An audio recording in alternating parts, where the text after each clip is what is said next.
Hi everybody, this is Ellie. Thanks for joining me today for a video on the notebooks that I'm currently using and the covers that I have them in. Before I start, I wanted to say thank you so much for all of the support on my last video, which was my first ever YouTube video. It's so fun to be a part of a community that's so supportive and encouraging and creative, and I've learned so much from watching other people's YouTube channels and seeing their Instagram that it's really fun to be starting to make videos of my own.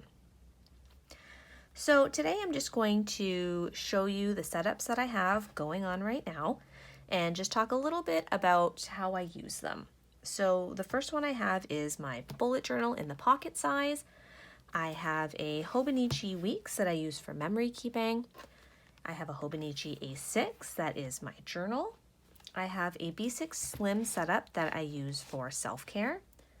Another B6 Slim setup that I keep as a Commonplace notebook.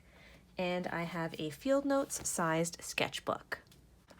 I've been keeping a journal or using an agenda or both since I was about 10 years old. But it wasn't until the end of 2018 that I realized that there is a whole planner community, and what a happy surprise that was. I was looking online for the planner that I wanted to use in 2019, and I came across a video that mentioned a company called Hobonichi, which I had never heard of before. And after doing a little more research and being very intrigued about this renowned Tomoe River paper, I placed my first order in November of 2018. And as they say since, I have kind of fallen down the rabbit hole. I've really been enjoying exploring different makers of leather covers, of non-leather covers, notebooks, stickers, ephemera, all the fun things that exist in the planner world.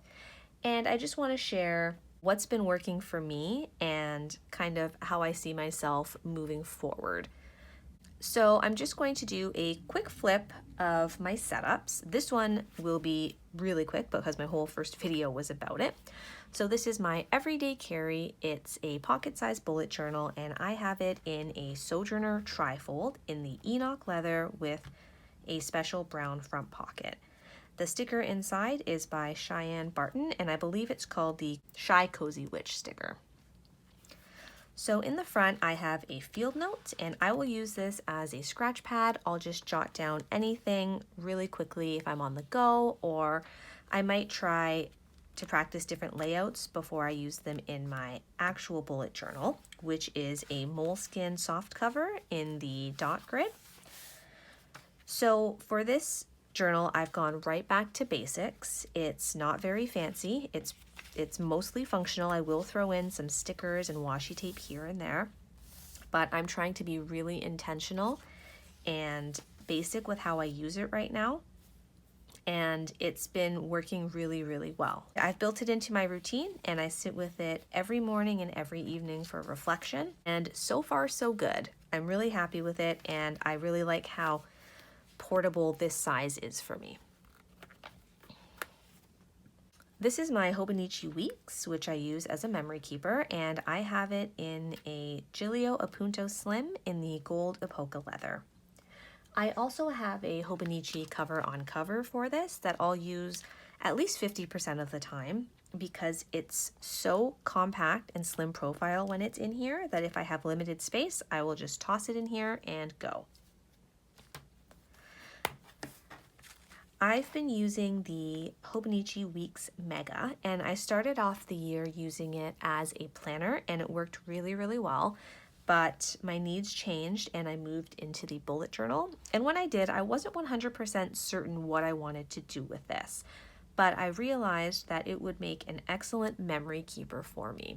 And it's also really fun because I do a lot more decoration in here than I do in my bullet journal. So while the bullet journal is much more plain and basic, this one I'll use sticker kits, colored pens, and all of that fun stuff. It's been really interesting to see how this has evolved and changed because out of all my notebooks, this one has definitely kind of gone through the most obvious evolution in how I'm using it. I will be showing a flip of this in a video coming soon.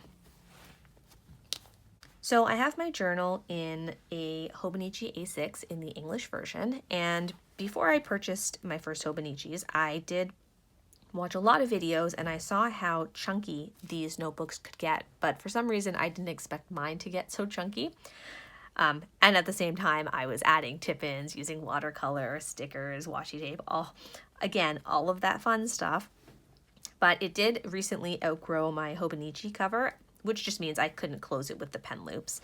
So I got a new cover from Lacao, and this is an A6 wide, and I got that size so that it would accommodate how big it is now and also have plenty of space for the expansion that I assume will happen moving into the last part of the year.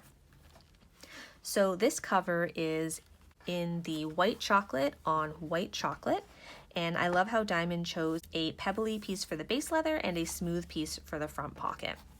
I got the folio style pockets, so they're the same in the front and the back. And I just slipped the back cover of the Hobonichi in here because I usually take it out to write. I got the signature button closure and I love it. I love the look of it and how it keeps it all nice and contained. I didn't account though for how wide this was, so I should have asked him to make this a little bit looser, but I'm just going to replace it with a looser elastic myself, just so that it doesn't damage the leather. So these first 3 notebooks, I do try to use in tandem. The intention is to write in them every day, but that doesn't always happen. The good thing though is I am able to sit with my bullet journal every day because it's such a quick process.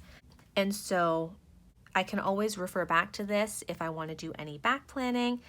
And I also sometimes just leave pages and spreads blank, and that's okay. The next 3 notebooks I don't use every day, but I do use regularly. This is my self-care setup, and I have it in a Chic Sparrow B6 Slim in the Maverick Deluxe. This setup is very similar to my bullet journal. I have an idea book in the front, and I'll use that again as a scratch pad for really rough notes.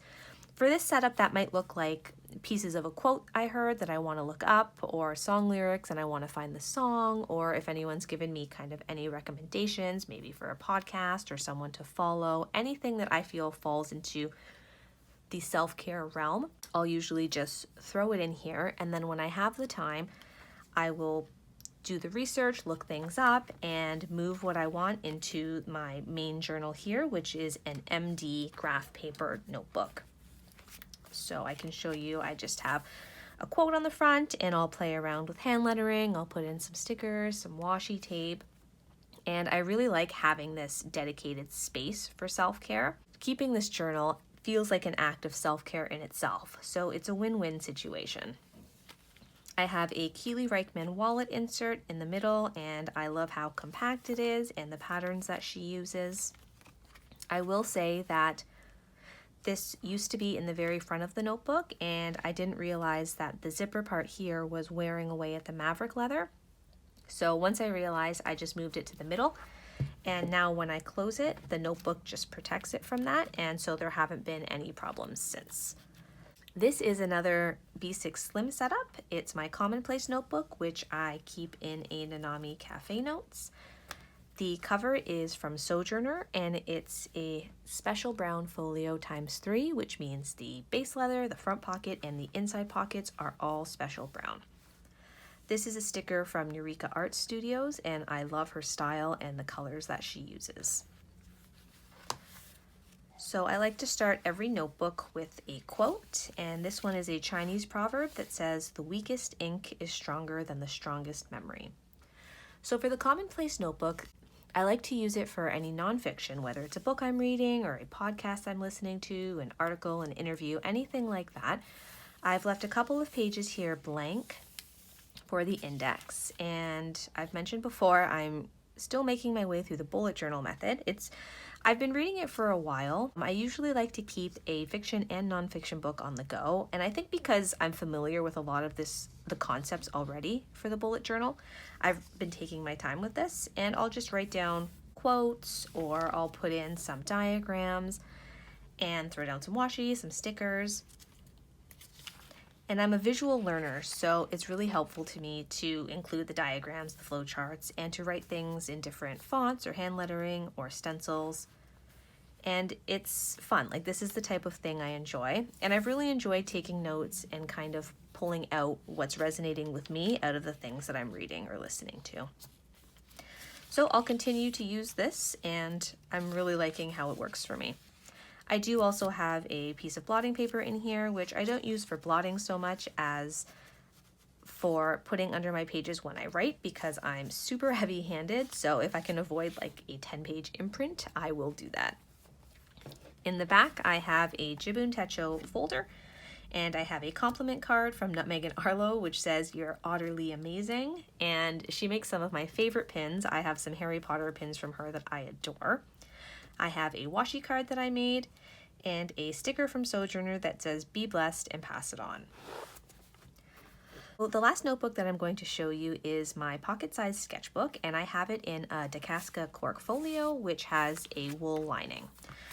So I first started thinking about a field notes or pocket-sized sketchbook after watching Brie at Documented Journey, because she makes it look so versatile and so portable. And she makes her own hand-bound notebooks or sketchbooks, and I knew that I wanted one, but first I wanted to be sure of the size. So I just bought an inexpensive Canson sketchbook off of Amazon to test it out and see what I thought. So in here I just have some ballpoint sketches, usually just supplies or things around the home, some hand cream, a speaker.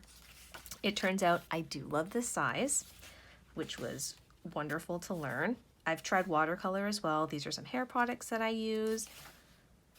Here, if the perspective wasn't working, I just try again on the same pages, and I like to see the difference kind of that practice is making, and it's fun to play around in here. This is a bullet journal I was previously using. It's an A5 Leuchtturm, and I loved it. I just wanted to move to a smaller size. This is one of the first notebooks I can remember finishing in a long while, which is really satisfying. Some more watercolor. Yeah, so I am going to stay with this size. So I did order one of Brie's notebooks, and I have it here. I'm just waiting till I finish this one before I move into it. But I'm really excited too, because I know she uses Tomoe River paper and Strathmore mixed media, and I think that'll be really, really fun to play with. Sometimes I will also participate in Cindy Guentert-Baldo's monthly challenges. So she's at Llama Letters, and she'll post a challenge every month for hand lettering practice and rando doodles. And sometimes it's the same list, and sometimes it's two separate lists. So in August, it was Disney Sidekicks, which was a lot of fun. And I did the hand lettering, and the doodles for me are ballpoint sketches. I like having this as an option if I'm not feeling motivated or inspired by anything in particular. The practice here for me is already built in, both for the hand lettering and for the sketching. So the notebooks that I've shown you here are not my entire collection. These are just the notebooks that I'm currently using. So my approach when I found the planner community was pretty much to try as much as I could that was reasonable. So things that I liked and thought would work for me and were within my budget, and try and kind of narrow down what really felt good and was something that I wanted to keep going forward. I do have a collection, especially of covers. I mentioned this in the first video, but what I'm going to start doing is the largest size that I have is in the pocket or field note size. So I'm going to be changing the cover on this every month. I want to use the things that I've bought, and I feel like this is a really good way to kind of make sure that happens. And if I love everything that I have, then that's fine. I will keep it in my regular rotation. And if I don't, I can pass it along to somebody who will. I think that one of the most exciting and most difficult things for me about this planner community is there are just so many amazing options out there for basically anything that you can think of. And I mean, no two people have the same setup or use their notebooks the exact same way. So I just see all of these amazing options and ideas, and I tend to want to try everything.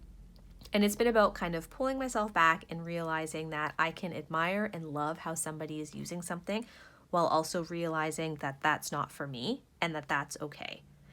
The letterboard above my desk says, use what you have and love what you use, and that's the plan going forward. I'm not saying I'm going to be a minimalist. I think this probably shows that that's not something that's going to be happening in the near future, but I do want to curate a collection, and that to me means having things that I absolutely love and that really, really work for me. And whether that's, 2 covers or 20 covers, it's just something that I plan to explore. So this is my regular rotation right now, and I look forward to seeing how it evolves. I think it'll probably grow, it'll probably shrink, and I will keep you guys posted as it does. Thank you so much for watching, and I'll see you next time.